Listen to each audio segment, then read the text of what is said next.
All right, welcome in to another episode of College Hockey Southwest Weekly. As you can see, we're not in the friendly confines of Oceanside Ice Arena today. We're here at the Ice Time Hockey Southwest Studios.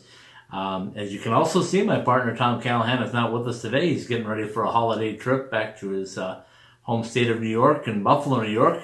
So we wish Tom the best and the happiest of holidays.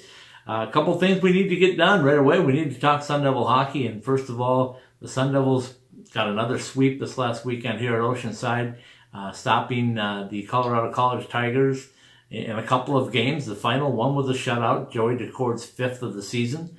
Also had Johnny Walker, the nation's leading goal scorer, get 2 goals on Friday and 2 goals on Saturday. So Johnny's now at 17 and leading all of college hockey.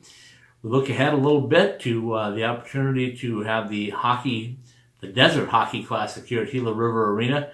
It's approaching quickly, folks. It's going to be the 28th and 29th here at Gila River Arena. 4 great teams coming in, the defending national champions from Minnesota Duluth. We're bringing in the the Minnesota State hockey team from Mankato, Minnesota. Also bringing in Clarkson University. And, of course, your Arizona State Sun Devils. So 4 top 20 ranked teams coming into Gila River. Great opportunity for people to get out and see some great NCAA college hockey right here in the desert Southwest. We looked at the polls briefly. We didn't have a USCHO poll yesterday, so we're strictly looking at USA Today, where the Sun Devils are holding down a top 15 spot, number 13 in the country. We also, of course, are keeping an eye on the pairwise, where the Sun Devils are currently sitting at number 9 in the country, and that is the most important of the polls.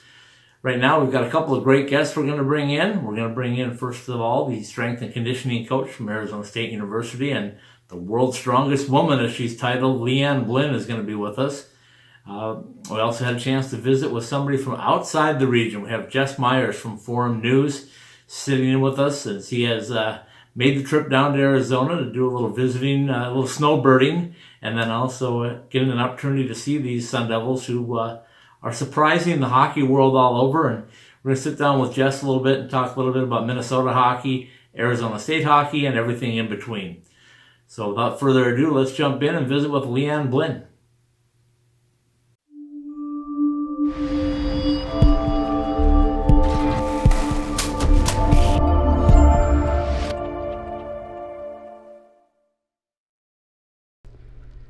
All right, welcome into another edition of College Hockey Southwest Weekly, the podcast, the video cast, everything for Ice Time Hockey Southwest. If you've been around the Sun Devil hockey program, you may or you may not have seen this lady, but she is an integral part of what's been happening here at ASU. Liane Blyn, welcome in. Hey, thanks for having me. I'm excited to be here. So tell me a little bit about your title, first of all. You do a little bit of everything here in your second stint at ASU, but talk a little bit about what your position is. So I came back in March as the head of sports performance for Olympic sports to be alongside Rich Wenner, running 25 Olympic sports that we have here, and men's ice hockey happens to be one of my sports. So when I talk to the players, and I've seen them since July, they've all been working out hard. Their success on the ice has been phenomenal, but almost to a man, when I ask them what their key to A, staying healthy, and B, to performing the way they are, they want to give a lot of credit to you, so I said it's time to visit with you and find out your secrets. Oh, I'm not giving away all my secrets. So first of all, tell me a little bit about preparation for a season. What do you do with these guys to get them prepared to play ice hockey? There's a lot of the integral parts that go into it. It is looking at them as an individual, looking at their sport. Our programming isn't sport specific per se. It's more about getting them stronger, faster, more powerful, more explosive, so they can perform better on the ice. So when you see these guys coming in, like you did in July and August when they started coming back doing captain skates and stuff, what was your overall opinion of how they looked? They didn't look bad, to be honest with you. There was little things we had to tweak there and there, here and there. We had to get their nutrition on point a little bit, give them a few more carbohydrates than they were used to eating, and then just work on getting them stronger overall. People say, well, how strong is strong enough? My mindset is lifting and playing is playing. So I'm not necessarily don't care how much they bench. They don't need to bench and squat like me, but I also don't need to be on the ice like they need to be on the ice. So it's a combination of both, getting them stronger and more physically fit overall. I always do a customary thing when I talk to a player. I knock on wood that there's no injuries, and I don't know if you've done something differently or who's done something differently, but these guys have been remarkably healthy so far in the first half of the season. Any thoughts on that? Knock on wood, they've been very healthy. A few minor nicks and dings here and there, but honestly, I give them credit. They are taking care of their bodies. They're doing extra stretching, extra mobility work. They're taking the weight room really serious, and I think that's a huge part of it. And I think they're 100% bought into the program that we've laid out for them and the longevity that they're going to have. So everybody knows in hockey they have to be fast, they have to be flexible. But for the most part, their strength is important as well, correct? Absolutely. Stronger, powerful, more explosive. So strength is absolutely integral. What specifically would you do with a player like Johnny Walker is one that stood out to me this year. I saw him in the summertime. He came in. I know he worked on his skating some, and he came back. But he's quicker now. He's faster. He takes hits better. Is that anything that you can put your finger on as to why that's happening this year? Or? I think he's learned how to control his body a lot better.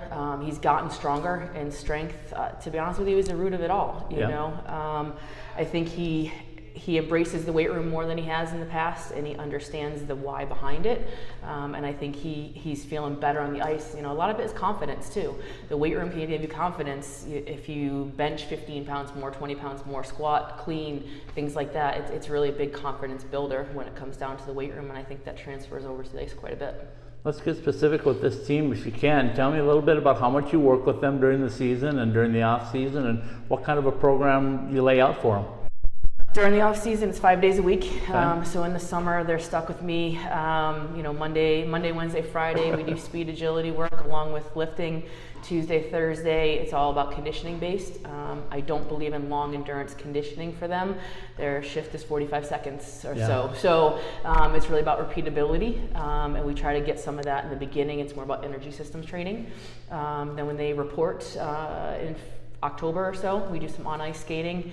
Kind of transition into that playing mode, and they lift with me 2 days a week, and some guys actually come in a little bit extra and do extra stretching every day, extra mobility every day, and so they're really 100% bought into taking care of their bodies, which is awesome to see. And that's something, especially with the road trips that these guys take. I mean, they go cross country, they're going to have another stretch of cross country runs. So is there anything in particular that you have to design for them when they're on the road that much, to get enough rest and that type of thing? Rest is important, nutrition is important. We get off the plane, 5-hour plane ride, they have dinner, and then we do stretch every night. When it comes down to getting off the plane, you're stiff, you're sore, making sure they're hydrated. We're really well hydrated, and we do extra stretching, extra mobility work. They cold tub, so cold tubs have been a huge part of this season as well. So when you saw the schedule yourself this year and you realized how tough this was going to be on the guys, was there anything that you said, hey, I have to do differently or maybe extra special to make sure that they're good to go all through the season? I think keeping their strength levels up was one of the biggest things, and making sure they're engaged, which they 100% are. There's not one of the guys that slacks during the season. Like, they understand how important the longer you stay stronger, the longer you're going to play throughout the season. So, and we all know, we talk about the magic number. So I think they're going to get there, and I think the more they stay in the weight room, the more they take care of their bodies, it's going to help them down the road. Well, obviously we know as hockey players and athletes that the more winning you do, the better you feel. You don't feel the bumps and bruises as much if you're winning. And if you're fighting for a spot in the lineup, you really don't feel those bumps or bruises very much because you don't want to lose your spot, do you? Absolutely. Yeah, and I think they're all feeling pretty good. But they're a great team. The culture is unbelievable. The coaching staff's unbelievable. So they're a great group to be around. One of the best teams I've been around in a long time. So I'm going to ask you this question. I think I already know the answer, but were you surprised at all that they were performing the way they are right now? Not at all. everyone said in the past, they haven't been very good, and they're going into year 3, but their mindset is they don't lose. That's Right. their mindset. They think they can win every game, and that comes down with confidence within themselves and the structure and the culture within the team. And everyone's proud of them, and they've done a really, really good job. For those that don't know, the hockey team here plays at Oceanside, which obviously doesn't have weight facilities per se or things like that, but you guys have a state-of-the-art facility that you're able to use over at Sun Devil Stadium, aren't you? Yeah, we have a pretty nice facility. We have 2 nice facilities, Sun Devil Performance and then Carson Student Athlete Center, so we go back and forth between the 2. Hopefully when they build a new rink, knock on wood, pretty soon, they'll put a training facility in there as well. Talk about Arizona State athletics. I mean, Herm Edwards comes in here and the football team is energized and ready to go, and I told Coach Powers I think that Herm's energy is spreading throughout the department. Are you seeing that as well? 100%. His energy is second to none, and he just breathes it, lives it, and it's, the whole athletic department, Ray Anderson's done a phenomenal job getting great coaches here and great support staff. So I think you're only going to see even greater things from ASU. I know this is going to be a tough one, but I'm going to make you do it anyway. Uh-oh. Tell me a little bit about what brought you to Arizona State for the second stint, and what brought you here for the first stint. Growing up on the East Coast, what was the attraction to Arizona? Sun. It's 8 months, 9 months out of the year you get to be outside, so that was definitely part of it. But the great culture it had. Joe Ken brought me here the first time around as an assistant. The opportunity to work for him and work for a great department, and Gene Smith was the athletic director at that time, and it was just a phenomenal department. And the opportunity to come back, I was excited for the opportunity to come back, and I think there's a lot of great things that are going to happen down the road. So tell us about growing up. Where'd you grow up? What did you do? You told me off camera a little bit about all the different things that you've done, but talk a little bit about yourself if you could. Oh God. I grew up in Massachusetts, in a small town in Massachusetts, and I went to school at Endicott College in Miami, Ohio to finish my undergrad. I've competed for the U.S. women's team in powerlifting for the past 20 years. I'm a 14-time national champion, a 4-time world games champion, or world champion, I compete and have fun with it. I've been at Boston College, Arizona State, Nevada, Reno. I've owned my own business, worked private facility, so I've done a lot. I've been doing this for 23 years, so I've been around. Okay, I'm going to stop you right there. You only are 25. How have you been doing this for 23? I started when I was 2, yeah. Yep.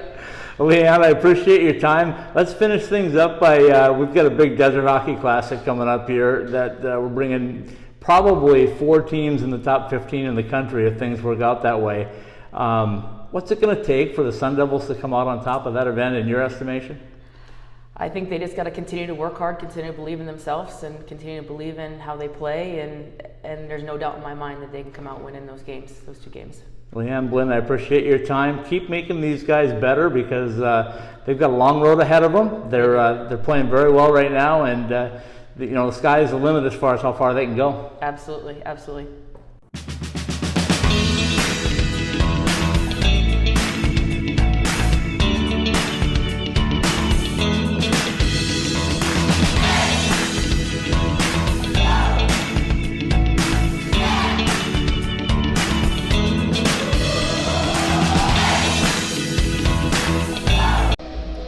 All right, welcome in to another College Hockey Southwest Weekly podcast. I got a familiar face at me for those of you watching on the website. I've got Jess Myers with me, another former Bulldog, a Warroad, Minnesota native, down here in the desert Southwest. So Jess, first of all, welcome down. Thank you. I try and come down here just about every year. My father's a snowbird down here. He's easy to tell. He's the only one with a golf cart with a World Warriors flag on it at the community where he lives. So yeah, it feels like a second home to me. Well, the desert Southwest has been my home for a little while now, and we're here covering Sun Devil hockey against Colorado College.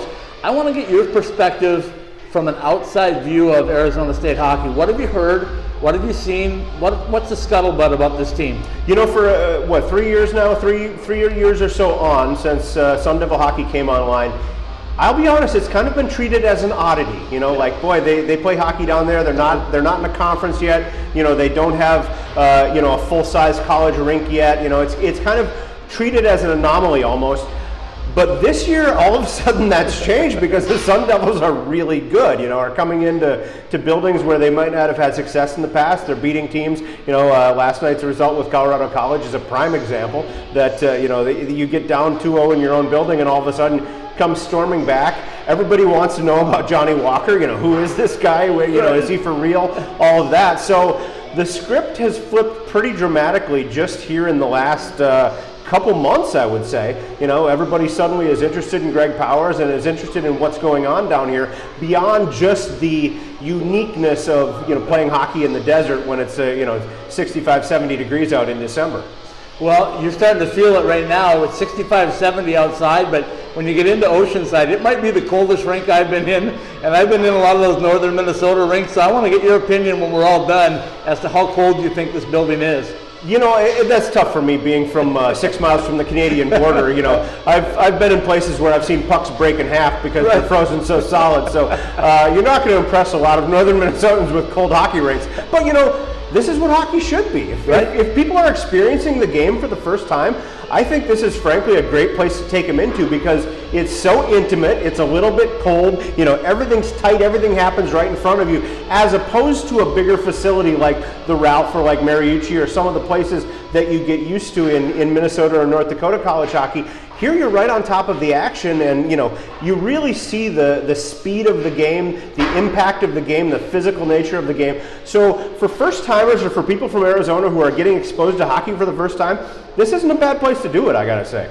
So your perspective, like you said, has been changing a little bit with the Arizona State program. They're now 13-6-0. They got a great goaltender. They got some balance. They got some great recruiting classes. My impression on this class was profound in July and August when I saw them come in for captain skates.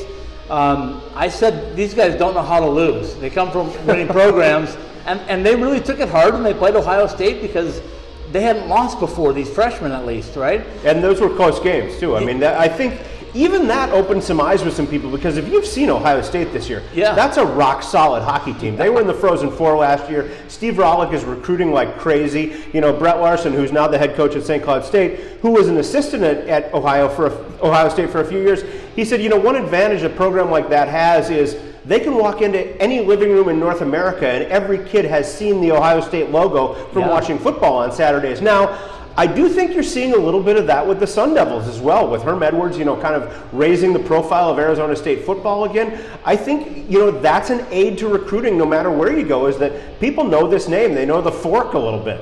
That's a great point, and I talked to Coach Powers about that earlier this year. I said, Herm Edwards is so infectious. He's got so much energy.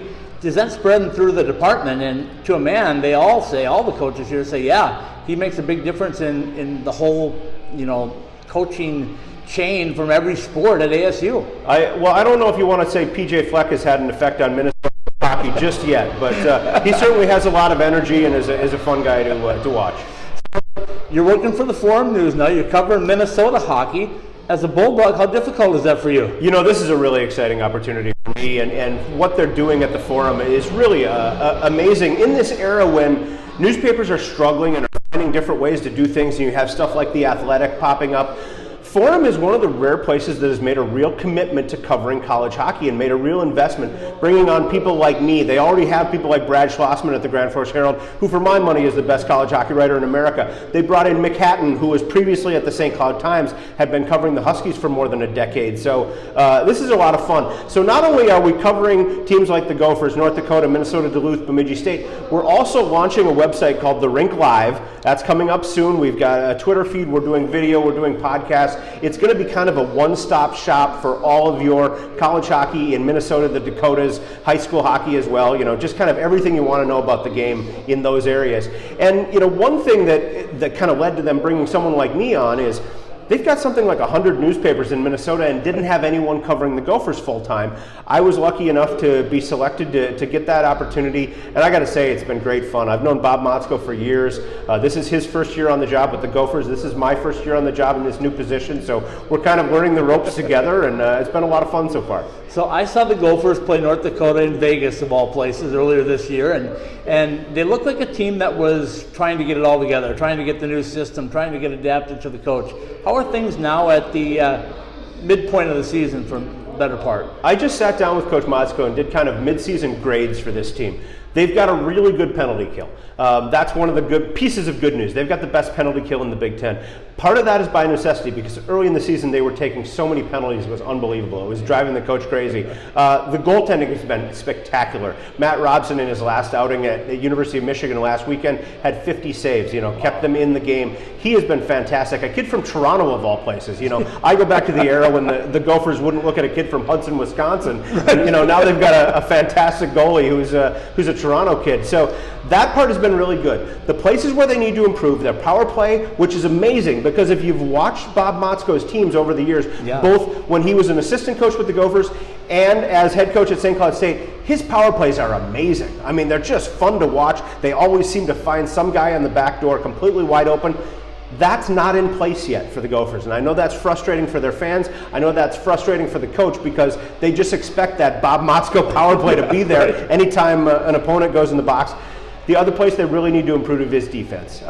They've been leaky. They've made a lot of young mistakes. They're a young team. So right now, I think at the midway point after 15 games, it looks like Bob Motzko is coaching somebody else's team. I mean, I think that's pretty typical for a first-year coach where the players are getting to know him. He's getting to kind of figure out what he's got. He's thinking about what it's going to look like in the future. So in a very tough Big Ten, they're right in the thick of it. I don't see them as necessarily winning the conference title this year, but they're in the thick of it for an NCAA tournament berth and, need to win some games here in the second half to make that happen. Well, here in Arizona, we're preparing ourselves for Minnesota State Mankato.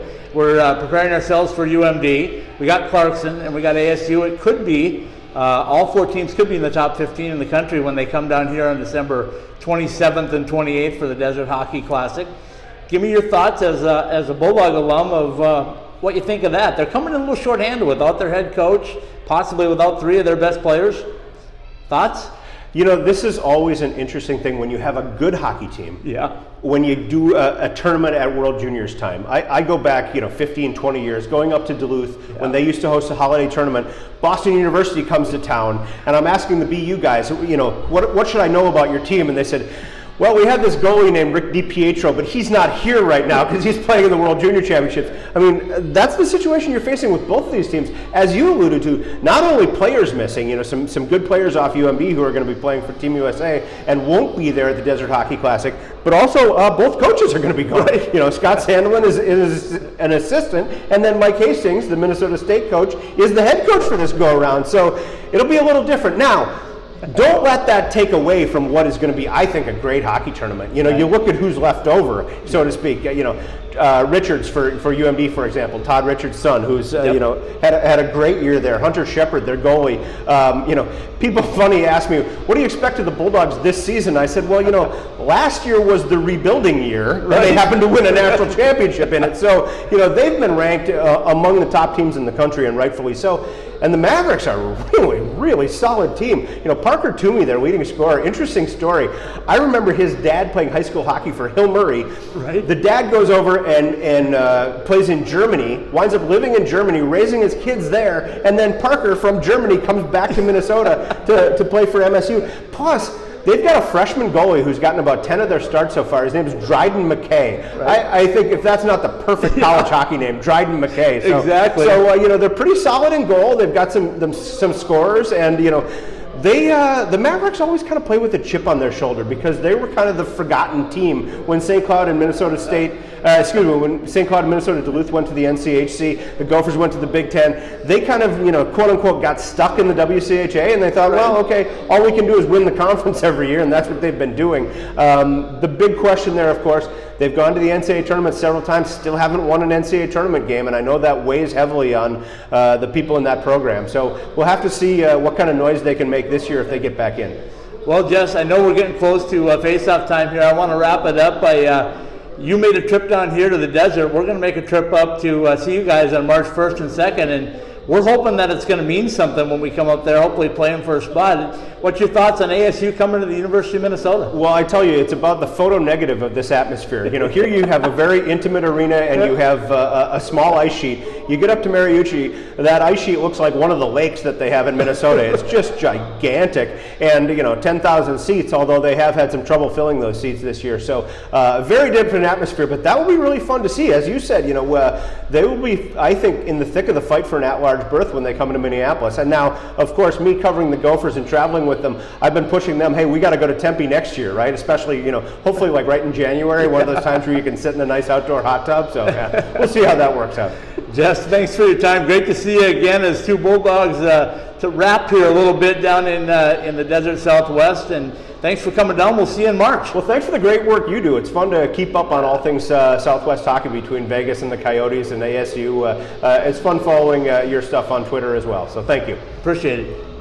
Behind the Mask Hockey Shop, celebrating 25 years of exceptional service to the Arizona hockey community, offering the top brands and an educated staff of hockey players to help you choose the right gear for you. Visit any one of our 3 Valley locations or check us out online at behindthemask.com.